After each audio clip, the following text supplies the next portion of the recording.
Welcome back to our Ask the Agronomist video series. I'm Kyla Watson here with Phil Long. Phil, how are you doing today? I'm doing just outstanding. Good. Wow, that's wonderful.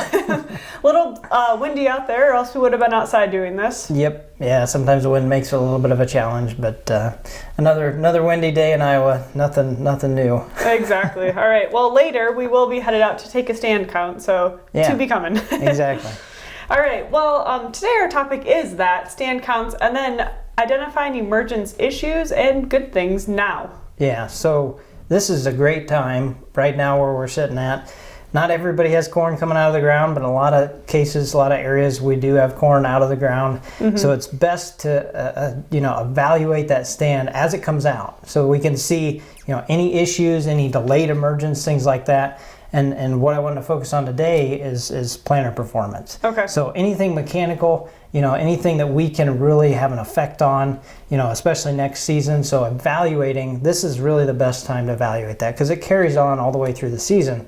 It just doesn't show up as well once we get a larger plant in the field. Okay, and a way to do that is the stand counts. Exactly, yeah. So stand counts, number one, it should be everybody should know how to go out and do a stand count, but we're just going to kind of review that, walk back through that process and make sure that you're getting out of the truck, making that evaluation so that you have those numbers to carry on to harvest. Okay, very good. Well, let's head out there now and we'll take a stand count. Sure. All right. Yeah. So the first thing that we'll do, tape measure, that's one of those tools that you always want to have with you. You lay that out. In our case, we're on 30-inch rows. So we're going to lay it out 17 feet, 5 inches. That's 1/1000th of an acre. There's lots of references for the 1/1000th of an acre. If you're, in certain situations, if you're on a 15-inch row and beans or something, it would be basically, half of that. So, you would just use a reference to get to that 1/1000th of an acre and then make that count. So we'll count through all the plants and then after we're done with that, we'll look at the singulation, the spacing, how it's laying in the row and set out flags for that to see, okay, where's our trouble spots, where can we improve on and what went wrong. Okay, very good. And then we'll flag the trouble spots like you said, and then we'll count the so measured off spots. Set those flags down there and then kind of evaluate, okay, was this an issue with the planter? In our case, we were just getting going. This was, I tried to pick one of the bad spots, I guess, if you will. On the edge of our field, we drive a lot, so it's compacted there too. So those are issues with the planter. We had some skips in this case. It was actually our count that I had. We were shooting for about 32,000, came up with 29. Okay. So a little low. But in our case, we had 3 skips and 1 double. So this is kind of extreme. If you were seeing it on the monitor, it would sound really bad. But just simply take those, that 3 divided by 29 gives us 7%.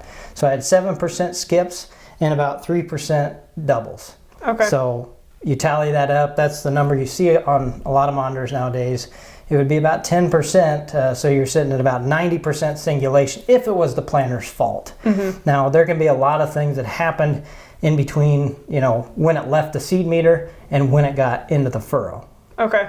A lot of time there to adjust what the planter thinks is singulation and what actually happens. Yeah, we've talked a lot about singulation, and how that meter singulates, whether you have a vacuum system or whether you have a finger pickup or so forth. But that meter is doing its own singulation. But once it leaves that meter, everything it does between the meter and that furrow is the spacing. So if you're driving too fast, the unit is bouncing a lot, you don't have good enough down pressure. A lot of times that's known as good ride on some of the planter monitor systems. That gives you an indication how much bounce is going to be in that unit that affects the seed bounce in the seed tube. So there can be issues in the seed tube. You can have, I've even seen little burrs or, maybe you have a mud up there or something that's causing it to not come out the seed tube when it's supposed to. So all those things can add up to poor spacing. If you're not using talc like you should in a vacuum situation, that can also affect how quickly it leaves the meter, and then it will affect your spacing in the row as well. So there's a lot of things that add up to that.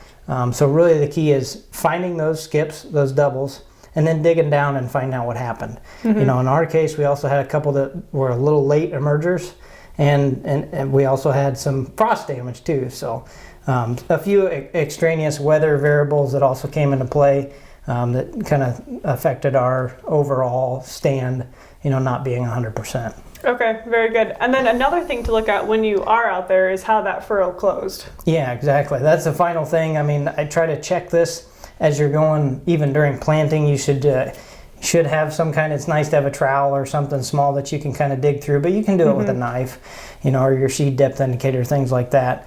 But dig down and get a cross section of that furrow and see, okay, is it fully closed? Because having good emergence relies upon that good, consistent seed to soil contact. If we don't have that, then they're not going to merge equally or evenly. So. Okay, very good. Well, is there anything else that you would like to add on this topic? No, I forgot to mention one little trick that's nice with our seed indicators. If you're using those out in the field, they are 6.5 inches. So if you're paying attention to that, a lot of folks know that 6.5 inches is the standard for 32,000. That's what we used to plant a lot more. Now we're kind of bumping up those populations, but if you're around 35,000, that's about 6 inches. So just a nice another little tool that you can use that you may have in the tractor with you, that you can carry into the field and lay down to understand how well it's spaced in the row. All right, very good. Well, thank you for joining us. You're welcome. And thank you to our listeners for tuning in. Have a good day.